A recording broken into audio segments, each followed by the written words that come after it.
Okay, now the recording's in progress. Hi, Kim Temple, you're at the Immigration Talk. When you just missed 5 minutes of my spiel. So we are recording the meeting and we'll be posting that on our Runaway Realty YouTube page. And I don't know if Millie wants to post it in her Legally in Mexico group, but you'll be able to find this later. So if you don't want to appear on the video, you feel free to turn off your camera. And there's a chat box, which some of you have already found. And you can drop questions there and we'll keep track of those as well. Okay, so I think if you're not talking or asking a question, just keep your microphone muted. I think Millie, last time we did this, you went through a kind of a presentation and then took questions. Is that okay? All right, so I'm going to turn it over to Millie, and thank you so much for being here. Thank you. Thank you for everyone that is joining this group. I really hope that you understand my English because, of course, I have my Mexican accent. But okay, so I am so happy to see so many people because honestly, I want to explain all the things that are happening right now in the immigration offices. And it's much better to have all of you together instead of answer one person per person, no? Because like honestly, I keep answering the same questions every day for the last 6 months, maybe, since everything has changed here. So before you start asking your questions, I am going to explain you the main things that we have right now in the immigration happening. First of all, maybe a lot of you that are already in Mexico hear that there is a program that you can apply for a temporary residency if you are in Mexico without proving bank statements, without going outside of Mexico. And how do you do that? You need to have 2 requirements. You need to have the 2 of them, not just one. And one of them is to have an entry to Mexico between 2015 and 2020, at least one time, and have an expired tourist visa. The question that everybody is asking me is that, for example, if I am outside of Mexico right now and I go back to Mexico, can I apply for this program? The answer is, I don't think so, because this is a temporary program. I don't know when it's going to end. It is just going on right now because of COVID, but probably it's going to end this year. We don't know when. Even immigration, they don't know when it's going to be done, this program. The other question is, what about if I enter Mexico and I request, instead of 180 days, I request 7 days, so I would have an expired tourist visa? That's not an option either, because to apply for this program, you need to have 180 days in your tourist visa and the entry between 2015 and 2020. If some of you are on this case that are already in Mexico and apply for this program, I just want to let you know that the next appointment available in the immigration office in Playa del Carmen is the middle of May. So if your visa is expired, let's say in March, and your appointment is in May, this appointment won't cover you to don't get deported. If you are in a checkpoint where immigration is checking all the papers and you are illegal, but you have your appointment, the appointment won't help you in anything. When you are illegal, and that's it. You can be deported. That's the point one that I wanted to touch, because everyone is talking about this amazing program that honestly has helped a lot of people, especially for the people that they don't have the money to prove in the consulates, where every year, of course, they are asking for more money. This is one thing. The second thing, for the people that are coming to Mexico as a tourist and they want to get 180 days, we don't know how many days you will get. You cannot do anything to get 180 days. It is like if you are lucky or not. If the immigration person that is attending you like you or not. Honestly, I don't like to say it that way, but it is depending on the mood of the person that is attending you. My recommendation for this case, if some of you still don't decide if you want to apply for a residency, but you want to come to Mexico and have 180 days, my advice is that you have a flight reservation to leave Mexico in the time that you are leaving. If you have rent an Airbnb or a hotel or something, print it and bring it. Even if the immigration agent don't ask you for this paper, show it, say, here it is, please give me the days that I am requesting. And before that the immigration agent put everything on the system, you need to check how many days. Like ask her when this person is giving, like writing all your information in the computer, ask them, how many days are you giving me? Please give me the days that I need. I don't want to become illegal. Like, be super nice, maybe bring chocolates, bring them something, I don't know, be nicer that you can to get it 180 days, because honestly, lately it's like, a few people are the only ones that are getting 180 days. And I feel really bad because Mexico is looking horrible doing this thing, because even couples that are coming together, that they are like, because one went with one agent and the other one with another agent, one got 60 days and the other one just 7 days. So one in the couple will be illegal. Another recommendation is that if you come as a couple or as a family, go together with the same agent. Be sure that you get the same days together. It is super important, because the problem that I see often is that people say, oh, I just got 20 days, but I didn't see it until I go to my hotel. So that's like the fault of the person too, because they were not aware how many days they were getting. That's the other point that everybody's touching right now. Can you extend a tourist visa inside Mexico? Yes, you can. Like if you are already in Mexico and you have 180 days in your tourist visa, you can extend another 180 days. But the next appointment available is May. So if your visa expires in March or now, you will need to wait until May and you will be legal all this time. So you take the risk.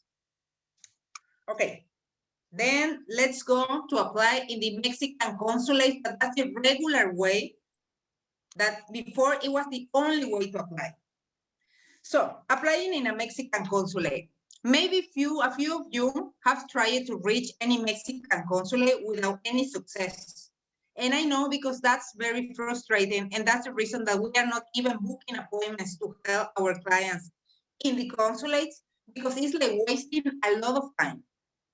You never know when the agenda will be open. You need to keep trying day, afternoon, and night, every day until you can get an appointment. So if you're in the process to get your appointment in the Mexican consulate, don't get frustrated. Just keep trying, or maybe try a different consulate.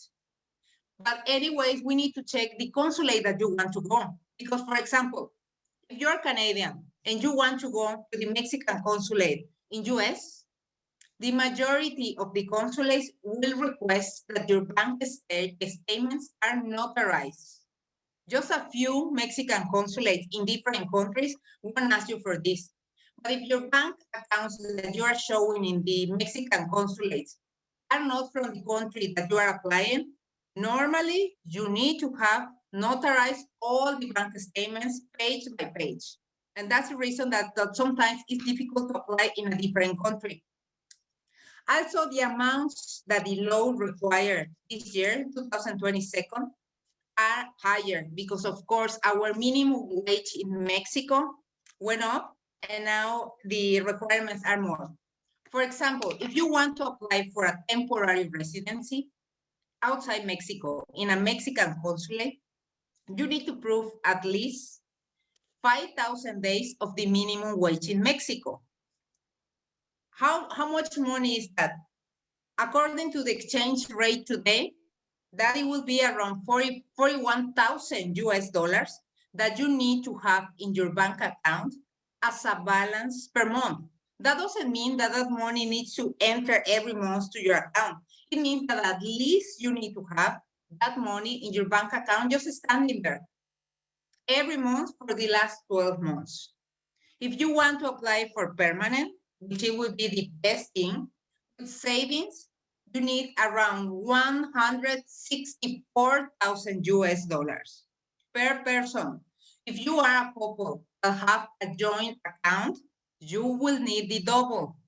If you don't have the double, one of you can be permanent and the other one can be temporary. That's another option, and that's typical that happen in couples. That one get the permanent and the other one temporary because they didn't have enough money in the bank account to prove that both of them can be permanent.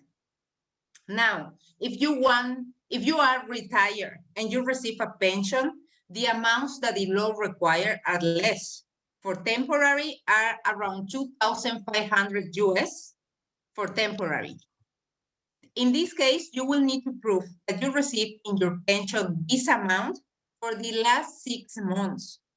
Or if you want to become permanent, you need at least 4,000 US dollars in your pension. If you receive 2 different pensions, you can put it together if you cover the amount to become permanent. Also, in a lot of consulates, if you are not over 60 years old and you are not retired, even if you have the amount that the law requires, they will give you temporary. I don't know, it's like a rule that they have, but it's not on the law. The law, it says that if you have the amount of money, you could get the permanent or whatever the amount that you have is what you can get. Especially, I see that this is happening in Canada. In Canada, if you are not retired, you don't get the permanent. So this is super important. Also, a lot of consulates, they don't give you permanent. Like there are some consulates that are famous to give permanent and others that are being hard and things like that. So the best thing is to investigate which one is the best consulate to apply. And I think that that's basically the main things that we need to know. And the last one, before we start with the questions, is if you have a property. What do you do if you have a property in Mexico? Because the property is outside Mexico, we don't count it to apply for the residency, just the properties that you have in Mexico. And now the value of the property, it needs to be around 329,000 US dollars. 329,000 US dollars.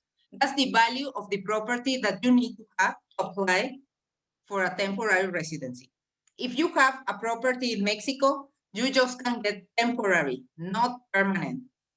You cannot apply in Mexico. You need to do it outside Mexico, even if you have a property. And I think that that's it. Like the basic things that you need to know before we start with all the questions. So I am ready. I'm going to start with one real quick. So in the big overview, there's 3 levels: tourist, basically visa, temporary residency, and permanent residency. And typically you have to start those processes outside the country. So when you're talking about property, are you saying that as a substitute for having that much money in your bank account, you can show that you own property and that will meet the requirement? Yes, correct. Okay. And in that case, you can apply in any Mexican consulate because you don't need to prove bank statements. You just need to prove your deed. Okay. That's my question. Go ahead. Hayes. Hi, Millie, thanks so much for that. I'm a little bit confused because we're dealing with a cat that is screaming at us while I'm trying to listen to you on the computer. And it's not the best sound, so I probably missed a couple of things. You mentioned about this property. Does it have to be property in Mexico? The computer hiccuped when you said something and I wasn't sure. Can it be property here in Canada where we're from? No, it needs to be a property in Mexico. Properties outside Mexico don't count to apply for a residency. Okay, and it's got to be 329,000 US dollars. The amounts could be different in consulates, a little bit less, a little bit more, according to the exchange rate that consulate is using. Okay. But more or less is that amount. And the next question I have is when you said how much you need to have in the bank, does that also include investments? Yes, you can Okay. use your investments. It can include investment savings accounts and that sort of thing then? Yes. Okay, all right, thank you very much. Thank you. Hi, Millie. You gotta unmute, Olga. Millie, I have 2 questions. One, they don't consider property an investment. I'm in Canada. So Canadian property isn't considered an investment as part of your investments? No. It Okay, needs to be so, a Mexican property. okay, so then, the property in Mexico, can that be included with cash that you have as towards that, 160, what was it, sorry, 300, whatever it was that we needed in the bank account? If we had 150,000, let's say, in the bank account, and we had a property worth 200,000, would that, in Mexico, would that suffice? Without what? Would that be okay if we had, in the bank account, 150,000 sitting there, and then we had a property worth, no? They don't you combine the cannot, two? you exactly. You cannot combine two different options. Like you can combine two different bank accounts if you're applying with bank statements. You can combine two different properties if you are applying with properties, but you cannot combine properties and bank statements. Okay, so what about businesses? If we're the sole proprietors of a business and that cash is held in the business account? Do you We have still enough- work? Kind of. Because there is another option that I didn't mention. There is an option that if you have a company or you still work and you receive a salary per month of around 2,500 US, you still can apply, proving that you can work online, or if you are the owner and you can live in Mexico and your company will be still operating and you still will be receiving the money. Okay, That might be a route there. Then. okay, that might work. Thanks. You're welcome. Olga, your microphone is not working. Yeah, now it's working. Okay, I have a question. If I was approved for permanent residency, and I was, do I need to bring same documents to Mexican immigration center or not? Because in Consulado, they told me I don't need bring anything. I have permanent residency and I will go only with my passport and visa. I don't need bring anything, right? No, that's right. The only place where you show the bank statements, it will be in the Mexican consulate. Here in Mexico, you will never need to prove your bank statements again. So to do this second step here in Mexico, we need passport. The Mexican visa, of course, is stamped in your passport. Are you already in Mexico or are you going to enter Mexico? No, I will come in April. Okay, so it is super important that when you enter Mexico, as you have already your Mexican visa and your passport, the first thing that you do entering is that open the passport in the page where you have the stamp. And Yeah, open your passport there so they can see that you have a residency. And in your tourist visa, be sure to get just 30 days instead of 180 days or whatever days that they want to give you. It is super Could you repeat that, please? About the tourist visa when you are entering Mexico? But if I have tickets more than 1 month, I have tickets like 1 month and a half months. It's like 1.5 months. They will not give me this how many days? No. When you come in your Mexican visa stamped in your passport, everything is different. You are not a tourist. Yes, yeah, I know it, yes. Okay. Oh, we don't But you talk are a about tourist. Bruno. Oh, get into my ass. Oh, mommy. Millie. Stupid asshole. Frank. Daniel. Joe. Fredmond. I remember all y'all cute faces. Wow.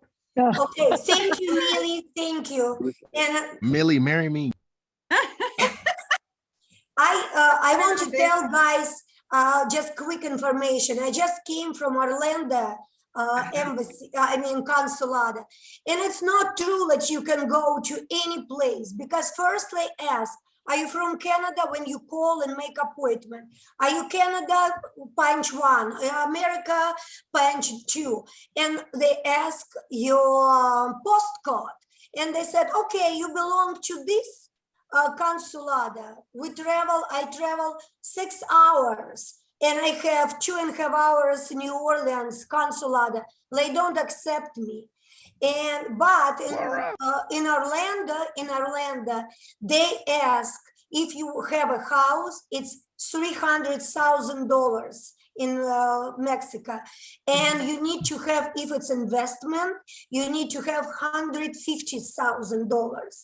If you have for temporary, you need every month have $43,000. Even like some months of my paper was more, some less, it doesn't work. Every month you should have exactly the same amount of money. This Yeah, one. at Yeah, least but the thank God amount- I received the permanent. Thank you, my husband. Yes. And I'm not Could you retired. repeat that again, please? Okay, I'm not retired, but they gave me permanent residence.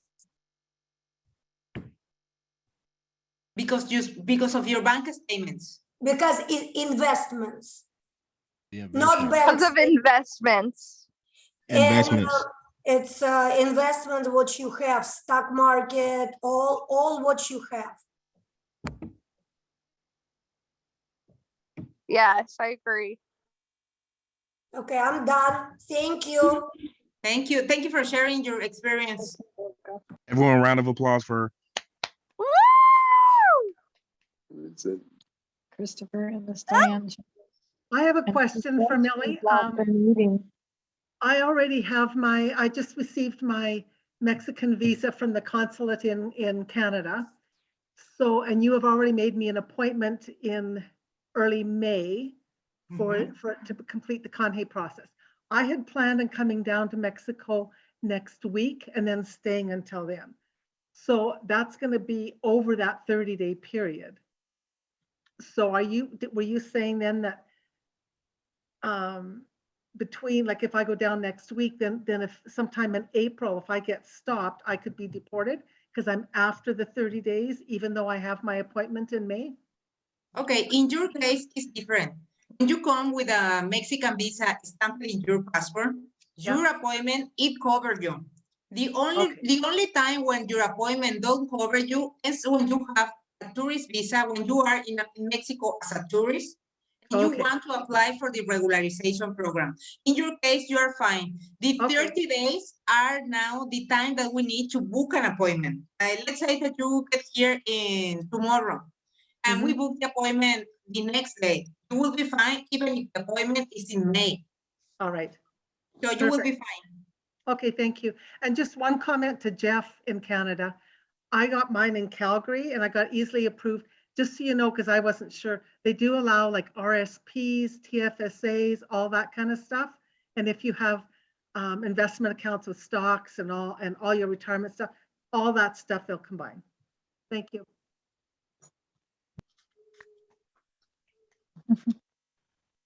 Hey guys, just quickly, our power is flickering again. So just if we lose you, I don't know if we can I don't know if we can start the meeting again, but just so you know, hopefully we don't lose you, but this is what's happening in Puerto Morelos. So Millie is in Mexico, correct? Yes.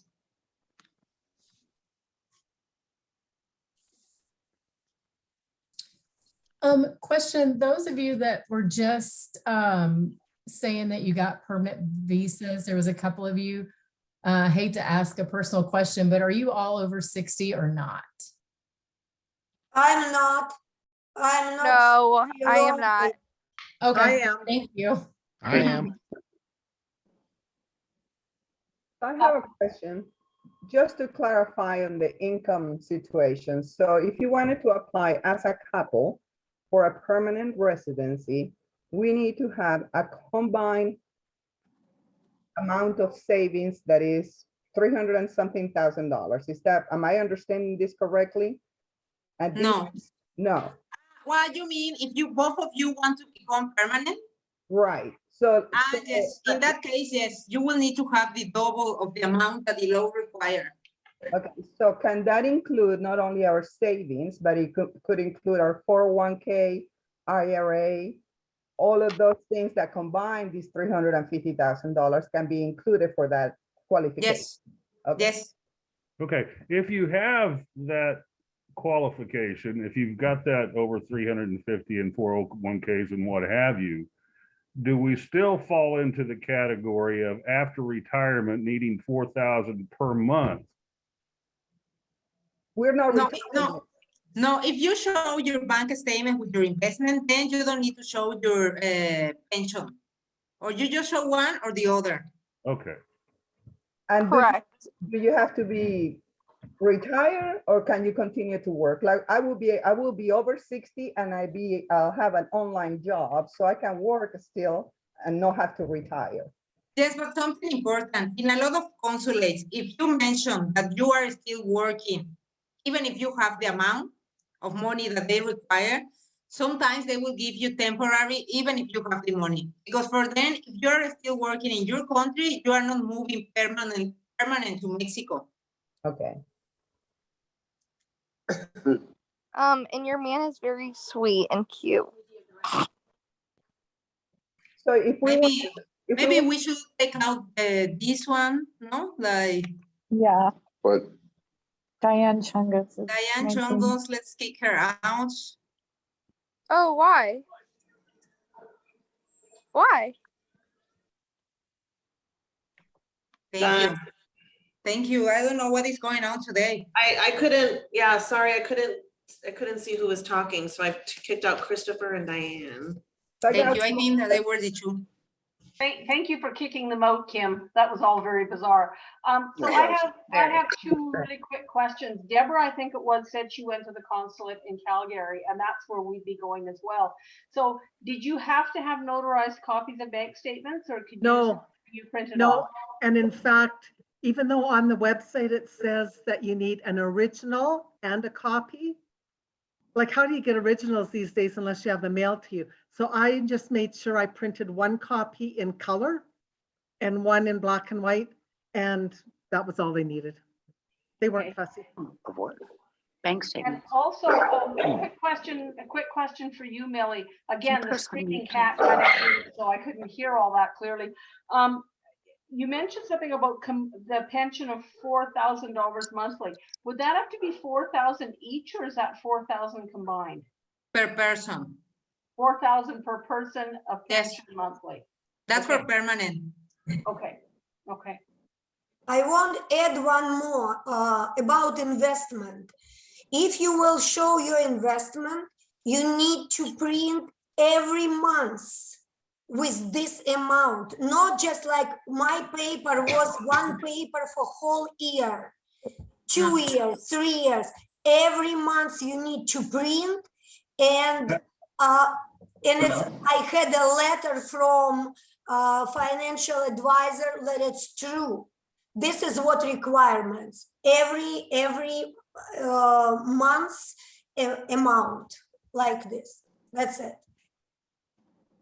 Yes, that's true. You need to, like the law say that you need to prove the 12 last bank statements. So even if you, because I see sometimes clients tell me like, oh, but my bank account is just give me like 1 year in one page, but you need to request every month with the balance of the money that the law required. Okay, Mona has a question. Hi, Millie. Hi, Mona. I have a question about timing of the, like, we plan on getting our temporary residency because we're going to be driving down because we have a dog. Okay. So my question is, we have a quick trip to make in April, just for a few days, and we're not coming down until early June. So is it best to wait and try to get an appointment at the consulate here in Calgary late April or May? Or if I get an appointment in March, can I still enter as a tourist or can I not? As soon as you have your residency stamped in your passport, the next time when you come to Mexico, you need to finish the process. Okay, so I have to wait. Yes, and then when you get your residency stamped in your passport, you have 180 days to enter Mexico. And I always recommend to enter, like to do the process at least like, that is not expired, like because you can enter, that happens often, that people enter, but the Mexican visa expired after the appointment, like, sorry, before the appointment, and then there is a problem always. Yeah, if we make an appointment in May, then we'll be good. Yes. Thank you. Yes. Millie, I have a question. how it's work with this appointment? You come to the immigration, meet you, and you go with you, right? Actually, in my case, you go to my office, that is just a few steps from the immigration office, and we do everything. You just sit, relax, and wait. That is your time to do fingerprints and pictures, and that's it. Okay, and in same day, I will have the visa. I Yes. mean, residence. The residency, yes. Okay, thank you. I have a question for you on the, we own a company and you were saying the 2,500 a month salary. Do you need to show, is that a year of bank statements or 6 months of bank statements? Normally, it should be 6 months, but some consulates request 12 months. So as I always say, my recommendation is to check with the consulate that you want to go, if it's just 6 months. Okay. Well, the question I have is, do you need to show yourself a salary or is it just paying yourself a salary? I have a question when you're ready. I don't know if I you am can. ready then. Okay, so we're from Chicago. We have already visited the consulate and they issued us both temporary visas or temporary residency. In my case, it was because I didn't understand the requirements. So I'm already over 60 and I could have easily applied for the retirement, but they gave me temporary. So my question is, once we arrive in Mexico, which will be before July, and we'll make our appointment with you at that time, can I change or try to ask for a different status, try to go straight to retiree status? No. What you get, because normally the process called here is called exchange. So basically we're exchanging the stamp that you have in your passport for the residency card, for the ID. So what you get in the consulate is what you are getting here. If you get temporary, we cannot switch it to permanent here. So once I get the temporary card, when will I be able to apply for permanent? With the temporary, the first time is valid for 1 year. Then you renew for another 3 years. And when you have 4 years together, you become permanent. But before then, can you apply for permanent? From what I understand, the lady in Chicago, she said that I'm retired, but if my investments weren't 12 months yet, I have to wait until the visa stamp of July is over with.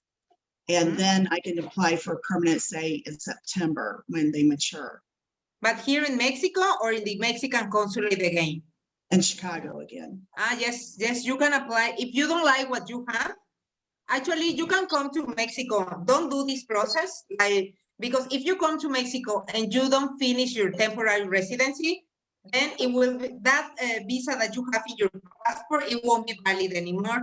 And then you can apply again in the Mexican consulate and get it permanent.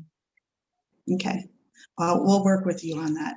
And then can you apply after you get, if I get the temporary card in Mexico, can I go back to the US consulate in Chicago and then apply for permanent? No, you will need to wait that your temporary residency is expired. Which would be 1 year. Yes, 1 year since you enter Mexico. Thank you. Or she's saying, don't get the card, come to Mexico, don't finish the process, let it void, and then just start over again. Exactly.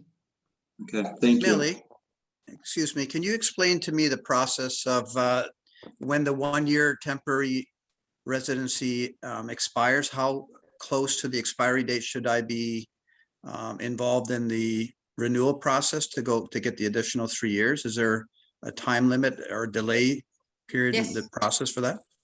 Yeah, it is 1 month before, 30 days before the expiration date, you can start doing the renewal. And that's done at the immigration office? Yes, it's in the immigration office. In Playa? Yes, well, wherever you are, but yes, it's in the immigration office wherever you live. But the closest to, where we live in our home country? No, here in Mexico. The immigration offices are in Mexico, yes. Okay, so the closest to Puerto Morelos is Playa, right? Yes, Playa or Cancun, but I always recommend Playa because Cancun is like crazy busy more than Playa. Right. Okay. Everything you said so far, I think I've done, or we've done it correctly. So I'm happy about Perfect. that. That sounds good. Yeah. So Millie, what's the process when when do we contact you? Once we've got our hopefully permanent residency visa from the consulate, then do we contact you for making appointments and that type thing? No, I would recommend that when you know more or less when you are coming, like let's say that you are coming in June and you book your appointment in the Mexican consulate for April, that you let me know in March. You know what? I have decided I am going to the Mexican consulate in March and coming back and going to Mexico in June, because here the appointments to finish the process are for the end of May right now. So we need to book in advance with 4 months in advance to get an appointment for the day that you want. Otherwise, if we wait until April, our next appointment it will be around September. Okay, I booked my appointment at the consulate here, but the soonest I could get, 2 months ago, I booked it, and the soonest they could get me in was May 5th. So you're going in May. Is that typical? Yes. To be that long to get into the consulate? Okay. Especially right now with the COVID, everything has been delayed in a lot of consulates. Some consulates are like super fast, and other consulates, they are like taking months to have an interview with you. She's talking. Okay. Thank you. Can somebody elaborate on the difficulties at the consulate, like in the United States, whichever one we may pick? What's the success rate of going in with all the documentation and paperwork that you need, and what's the rejection rate? Does anybody know that? If you have the amount that the law require, for sure you will be granted or temporary or permanent. Okay. The thing that I always see is that people go with the idea to get permanent, and at the end they get temporary. It depends about like how the interview goes with the consul and all that kind of things. But the only time when I see that people don't get the residencies is when they don't have the amount that the law requires for temporary or permanent. Or they don't bring they bring 11 bank statements instead of 12. Like things like that. If you're missing one paper, for sure you are not getting it.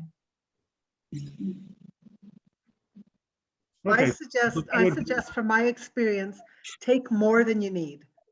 Like I took 12 months of checking accounts, savings account, my RSPs and investment accounts, everything. I took way more than I needed. And I even took my property title to my property just to show I was really serious. And I was out of there. I was in and out of there in 45 minutes.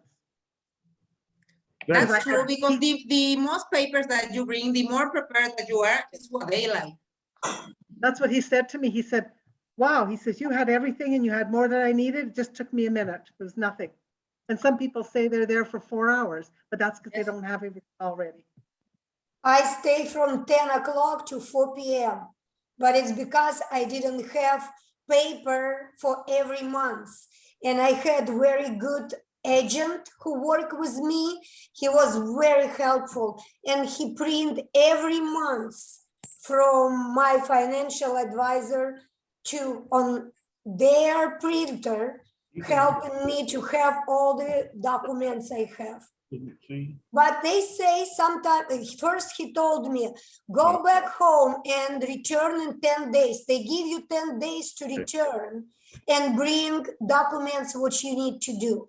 If you don't have enough, they give you 10 days to return and continue process.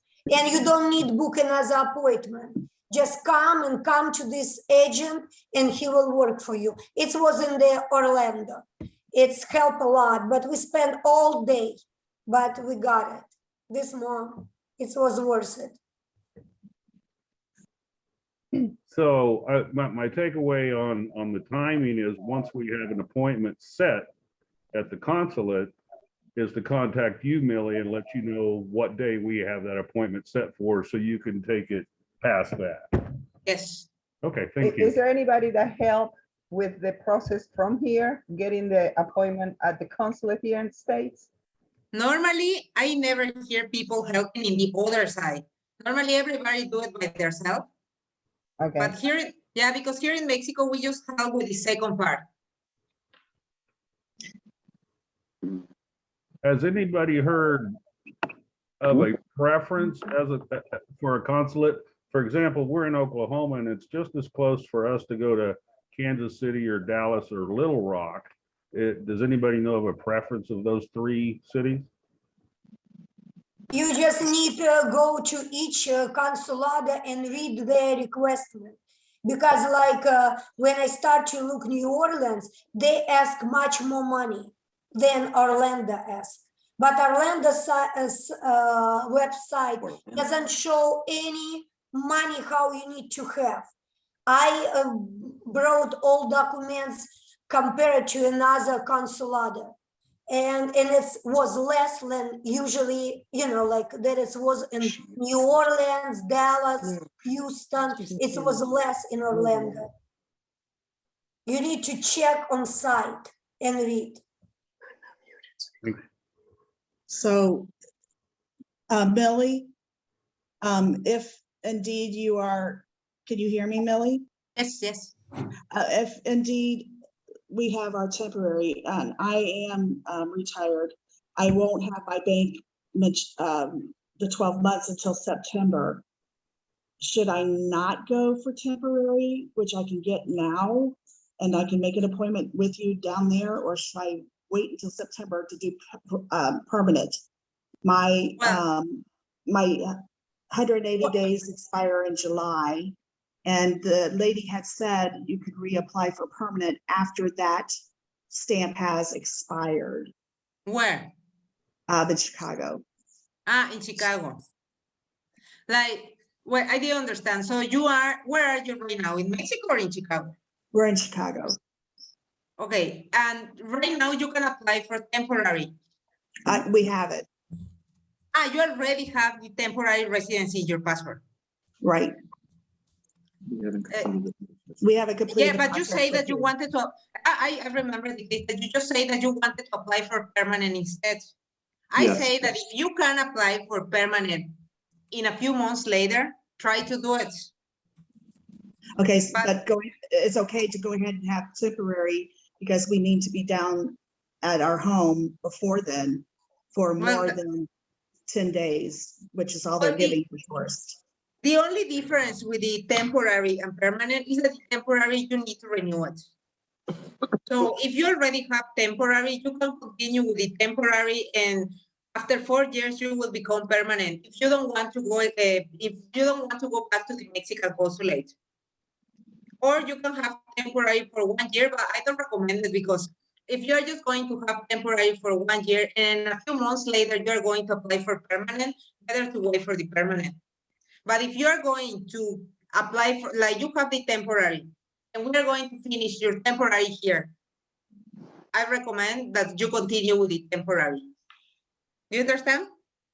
I understand. It's just that permanent allows for different things than temporary. And if I'm going to be down there for a length of time, I would rather have a permanent status. So don't do this one, come to Mexico, don't do anything, and then, but the only thing is that when you enter Mexico, they will give you 130 days. Right. That's what I'm worried about.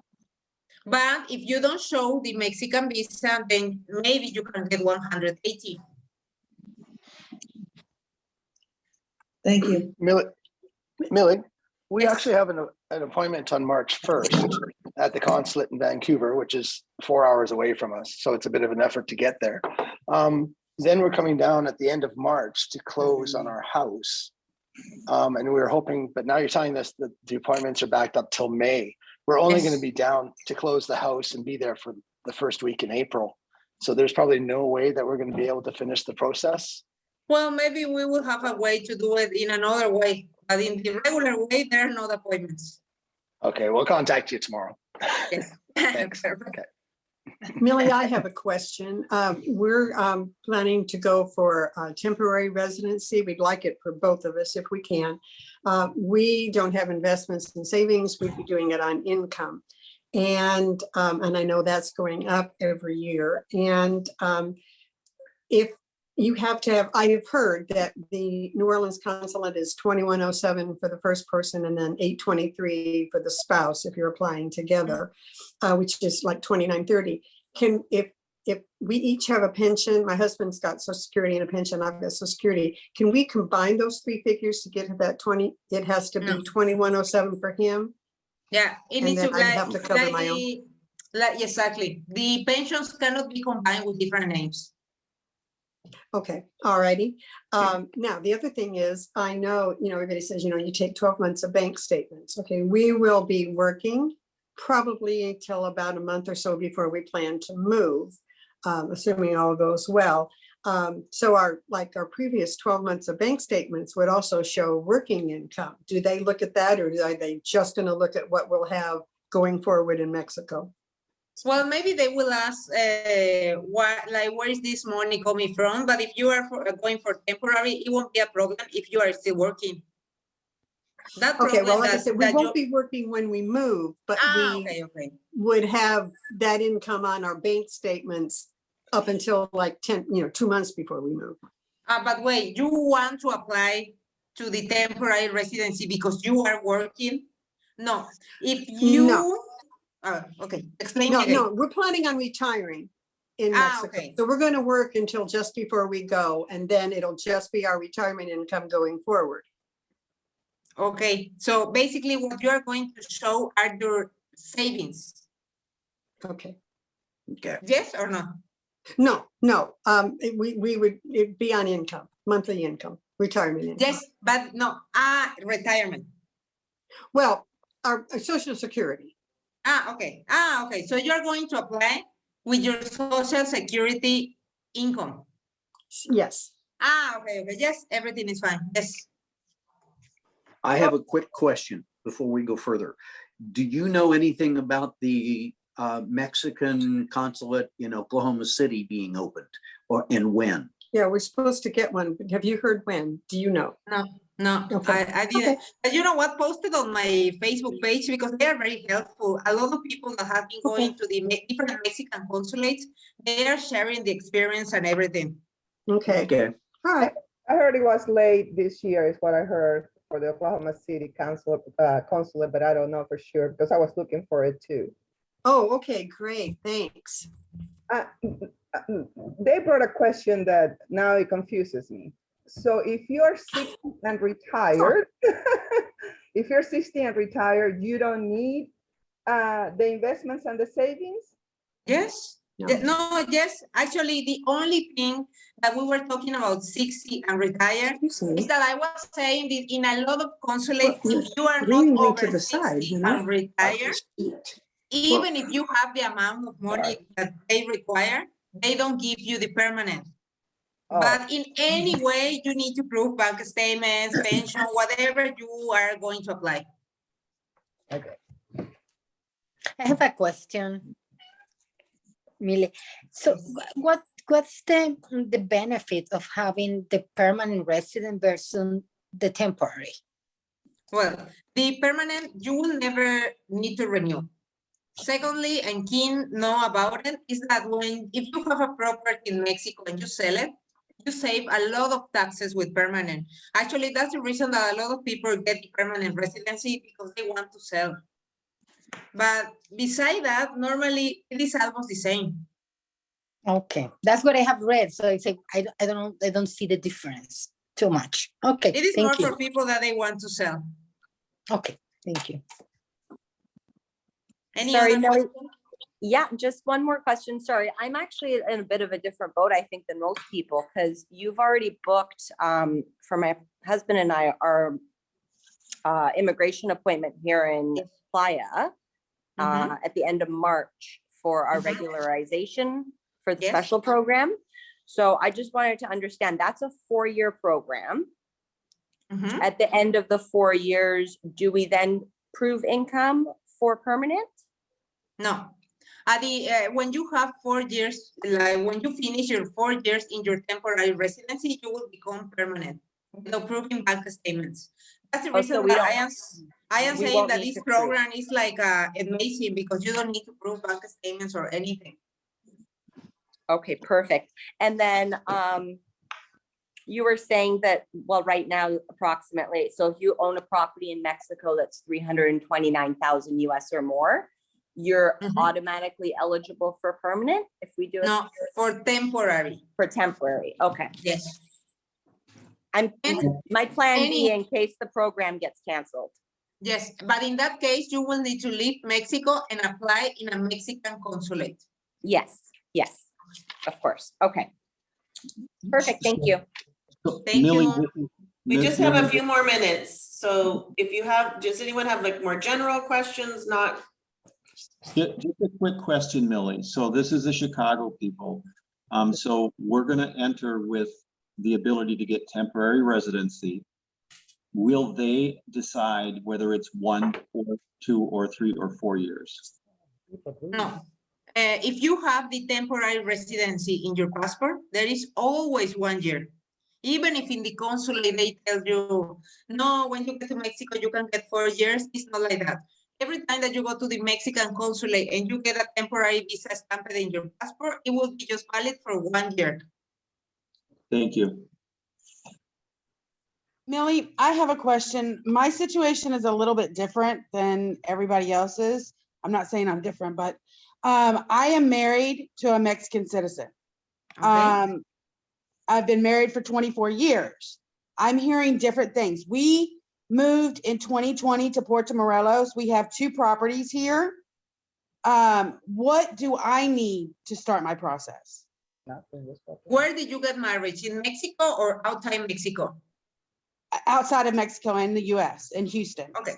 You will need, first of all, get an apostille in your marriage license. Okay? Do you know what is an apostille? No, what is that? Apostille is a paper that, for example, in US they have it, not all the countries have it, but it's a stamp that they put in the, for example, in the marriage license on the back, that it make valid that marriage license in all the world. Okay. Okay. So I need that validated. In your case, you will need your marriage license with apostille. Then, when you have the apostille, the translation into Spanish by an official translator. Then, an ID from your husband that is Mexican. It needs to be a Mexican passport or INE, which is the Mexican ID. Okay. Okay. And since, like, when did you get married? How many years ago? August the 1st will be 24 years. Okay. So you will get 2 years of temporary residency, and then you will become permanent because you are married with a Mexican. Okay. And you can do everything here in Mexico without leaving the country. Okay, so that's good. So do I contact you? Where do I get the apostille? In US, but it's super easy because you need to get it in the state where you got married, but even you can send it by DHL or FedEx or any of that companies. You just send it there and they send it back, and it's super easy. My marriage certificate is stamped on the back. But it says the word apostille. I'm not sure about that. Yeah, because it needs to have the word apostille, is how it's written. Kin already wrote it on the message. You can just Google apostille in your state and you'll get the instructions on how to have it done in whatever state you're in. It's different in Canada. It's not called apostille, but in the US it's called apostille. Okay, so I get that, and then it has to be translated. Yes, but after you have the apostille, we translate it here in Mexico. With you or with someone else? We use an official translator. Okay. And then copies of his Mexican information. Yeah, the original ID, Mexican ID. But basically, that's it. Your tourist visa, your passport, the marriage license is the most important thing. And also it's super important that your name match in the marriage license with your passport. Because Okay. because you know that in US or Canada, sometimes, I don't know why, guys, like, if you are, for example, Jean Marie, then Jean Marie Smith, then in the passport you are Jane Smith without the Marie. So for Mexico, you are a different person. If that's the case, if your name is different in your marriage license than in your passport, we will need a letter from the US consul here in Playa del Carmen. But that one is easy to do. Okay, because I believe, I mean, it was my full name, Leslie Jeanette McBee, which is my maiden name. And my passport, when I changed it, was Leslie McBee Bernal. Yes. Yeah, we will need that letter from the US consul, but it's super easy, as I say. Okay, okay. So the first thing that I need to worry about is the apostille. Yes. Okay, all right, thank you. Okay, guys, I think that's Kim. How you see it? That's it. We're at 8:30. Thank you so much for your time tonight, Millie. I really appreciate it. Thank you, guys. If I was not clear and you didn't understand something or anything, please, we will write my number here. So you can WhatsApp me, because normally I don't answer calls because I'm always busy. I try to answer all the WhatsApps within 24 hours because I am the only one answering all the message. So please give me some, have some patience with me if I don't answer. And I hope that Facebook, in Facebook, you can find me as Legally in Mexico. I have the Facebook page, and I have a Facebook private group where all the questions, where we talk just about immigration processes. Is a way to get your appointment with you on Facebook, to contact you and all that good stuff? Yeah, better to contact me in WhatsApp. Let me write my number here. If you are outside Mexico, the way that you need to write it is, where is it? The plus. By the way, I think you all have done an excellent job. Yes. Thank you. Yes, thank you for this. Thank you for the service. It's nice. Thank you. Super helpful. And Millie has 2 little ones, so thank you for giving us your Yeah, evening. actually, while we were in the conversation, I just heard that they were crying, like the baby was crying. Thank you. Thank you. Okay? Thank you, There is Miss. my Thank WhatsApp you. number, so please contact me tomorrow because today I am done. All right, Okay, thanks, guys, nice to everyone. meet you. Thank you, Kim. Thank you, Thank you. everyone.